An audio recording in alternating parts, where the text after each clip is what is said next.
é um nicho de mercado, assim como a colega falou, que está na hora de nós mudarmos os nossos pensamentos. Nós temos que começar a acreditar em nós mesmos, nós temos que investir em nossos conhecimentos e ver que o nosso mercado de trabalho... não, tudo bem, sem problema. Nós temos que ver que o nosso mercado de trabalho é muito grande, muito amplo. Só que nós não podemos ficar olhando para o espelho. Nós temos que abrir a janela. Nós temos que sair do poço, nós temos que olhar para o horizonte. Nós temos muito campus por aí. Nós temos muita coisa ainda a ser feita. Mas, então, como hoje a minha aula será membros pélvicos, só para nós termos um conhecimento, a anatomia na radiologia veterinária basicamente são as mesmas coisas, não se muda muito. Então nós temos aí a pelve, fêmur, tíbia, fíbula, tarsos, metatarsos, falanges, coxa femoral, joelho, é a mesma coisa, então não muda. Mas basicamente o que nós precisamos para sobreviver? Anatomia. Não adianta, gente. A anatomia é a base.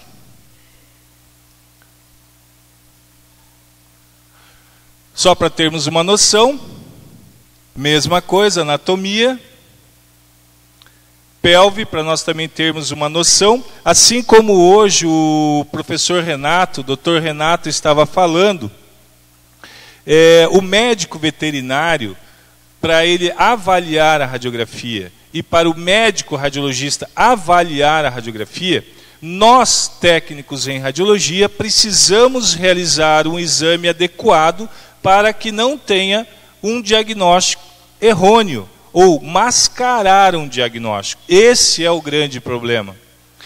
Na veterinária, nós ainda temos uma vantagem que, como, entre aspas, nós temos uma vantagem que é um campo novo, nós podemos ainda, nós temos a liberdade de atuar, claro que a partir do momento que você tem a responsabilidade e conhecimento, não é muito como a humana em alguns lugares que é restrito, o médico não te permite você fazer uma terceira posição, uma quarta posição. Só que na humana, o paciente chega, te explica, fala o que está acontecendo. Na veterinária, vai chegar um cachorrinho lindo, maravilhoso, que ele é tão mansinho, tão querido como um pincher, que você não consegue nem segurar ele direito. E o médico pede membro pélvico, né? Aí chega assim, um cachorrinho manso, querido, que eu adoro, que é um pitbull, o médico também pede membro pélvico. Ainda bem que ele pede direito, aí você já sabe. Então nós temos que ter esse conhecimento. Não é tão fácil, mas não é difícil para quem quer, para quem se dedica. Então vamos lá, pelve. O exame de rotina da pelve nós fazemos ventro dorsal e uma lateral. Depois, gente, no curso, nós vamos ter o curso mais tarde, aí eu vou especificar melhor. Agora eu vou passar um pouco corrido, que é só uma palestra. No curso eu vou poder ter um pouco mais de tempo para nós falarmos. Então, a ventro dorsal. O que muda na veterinária, ao invés de nós falarmos AP e PA, nós falamos ventro dorsal e dorso ventral. Na veterinária não se conhece muito perfil, e sim látero-lateral. Agora, o médio lateral e o látero medial, assim é conhecido. Para os membros, nós não conhecemos AP e PA. Nós conhecemos crânio caudal, caldo cranial. Ok? Então, na pelve, uma ventro dorsal. Tão de brincadeira comigo hoje, mas tudo bem, né? Como o Dr. Renato comentou hoje, eu costumo fazer o quê? Um paciente chegou, ele está com muita dor. Gente, na veterinária também é paciente. Porém, na humana já não se chama paciente, sim cliente. Na veterinária, paciente é o bichinho. Cliente é quem paga a conta, tá? Então, o cliente é o proprietário, paciente o animalzinho. Então, sempre que chega um paciente, eu não faço força demasiada. Eu tento fazer a tração dos membros, porém eu chego no limite do animal. Como foi comentado, pode ter uma luxação ou até uma fratura. Se você tiver uma luxação, você vai fazer o serviço do médico, você vai reduzir a luxação dele. Vai para o médico, não tem luxação. Pacientinho voltou, mexeu a perninha, luxou. Chega lá no médico, tem luxação. O que está acontecendo? Então são alguns macetes que nós precisamos ter cuidado. Que um outro pacientinho que eu atendi, então chega nessa situação, você tem que fazer nas condições que o paciente pode. Essa posição que a gente faz na condição que o paciente pode, então é posição leg front, ou posição de RAM, né, que também é assim chamada. Você faz nas condições do pacientinho. O Dr. Renato também comentou da displasia coxofemoral, não vou me adentrar muito, ele já comentou sobre as especificações, que tem que ser bem posicionado, os membros paralelos entre si e paralelos na mesa. Para displasia, lembrando que o paciente tem que estar anestesiado. Não é questão se ele é brabo ou manso. Para displasia, o padrão é anestesia. Ok? Então, nós iniciamos com um círculo na cabeça do fêmur.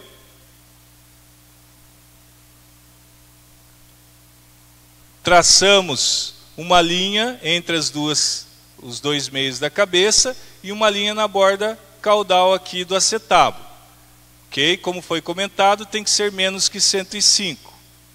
E tem que ser feito, então, esse traçado dos dois lados.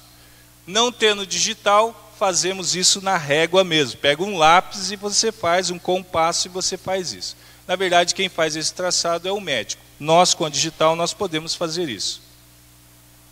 Um outro paciente pode ver que ele não está bem posicionado. Lembrando, gente, que isso aqui não é um corpo estranho, tá? É o osso peniano. O cão, ele tem um osso peniano. Posição errada, tem que cuidar, como eles têm, uns têm uns rabinhos curtinhos, outros médios, outros mais longos, não ficar em cima do seu objetivo.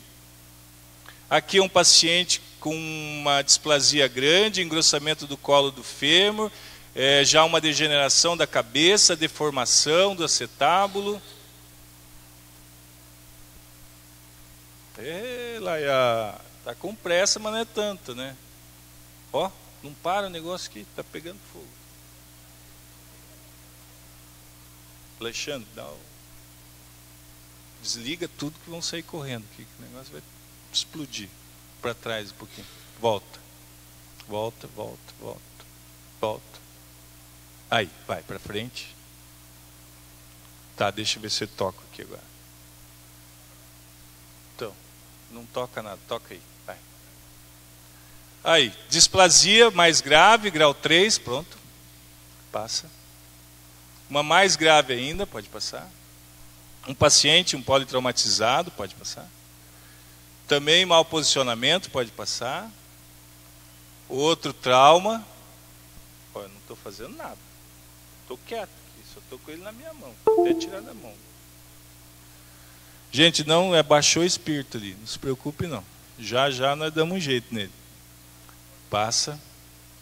Aqui é uma luxação, então, coxofemoral. É essa que nós devemos ter cuidado, pode passar. Aí é só para quem está precisando dar uma relaxada aí, pode passar. Então, membros pélvicos, nós podemos fazer os dois juntos, pode passar. Aqui, na verdade, nós já chamamos então de crânio caudal, pode passar.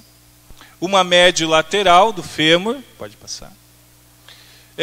Como eu comentei, o paciente com uma fratura distal de fêmur, você não tem como tracionar o paciente. E não necessariamente você vai... muito obrigado, meu querido. Esse é o meu mestre, viu? Sem ele eu não vivo.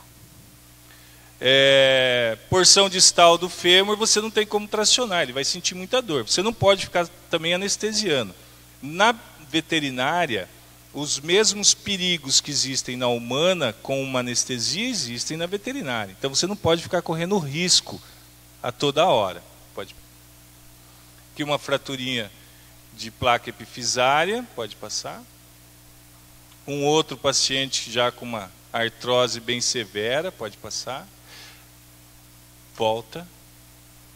Voltam. Ah, desculpa isso. Desculpa, obrigado. Deixa eu ficar aqui. Vejam bem, nessa posição, aparentemente parece que ele só tem uma displasia. Pode passar? Na lateral, olha onde está o acetábulo e olha onde está a cabeça do fêmur. Por isso que nós devemos nos preocupar, nós, profissionais das técnicas radiológicas, para fazer um exame bem feito. Se você não faz o exame com uma técnica, fatores elétricos bem feito e um posicionamento bem feito, você vai mascarar esse diagnóstico, o médico vai ver aquela radiografia, vai dar como normal e o paciente vai continuar com o problema. Pode passar? Outra coisa também que nós temos que ter o cuidado, uma coisa que eu aprendi muito, foi com o meu amigo careca aqui, o mais velho. Ele falava aquelas coisas, eu falava, mas que cara que fica falando difícil, né? Parece que ele quer só se achar, né? Hoje eu falo para meus alunos, mas não escuto o que eu estou falando. Ele falava muito em paralelismo, perpendicularidade. Eu falava, mas para que ficar falando essas coisas, né? Hoje eu repito igual um papagaio, igual ele falava, eu aprendi mesmo, porque isso eu aprendi com ele.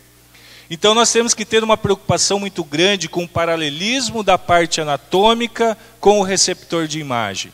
Aqui nós temos uma imagem, pode passar? E aqui nós temos uma imagem bem posicionada.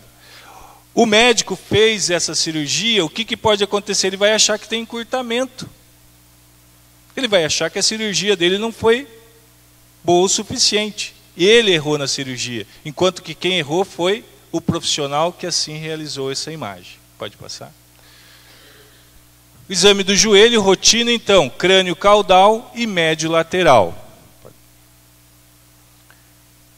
Crânio caudal do joelho, bilateral, patelinha é exatamente igual. Na humana nós não aprendemos que temos que rotacionar um pouquinho internamente para visualizar o que? A patela na tróclea. Tá, mas eu fiz esse exame e ficou rodado? Não, por isso que nós temos que saber anatomia. Sem anatomia você não vai saber se o médico mandou você repetir por um erro seu ou porque o paciente tem um problema. Nesse caso o paciente tem luxação patelofemoral lateral. Ok? Aqui é o normal da patela, aqui é uma luxação.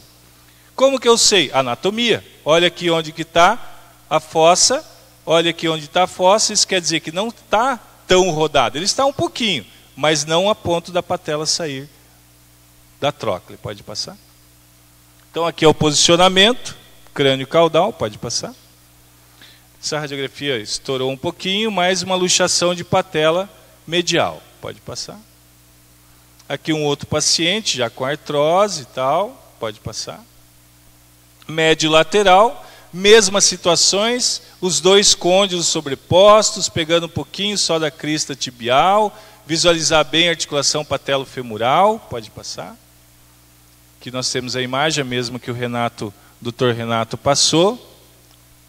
Próxima.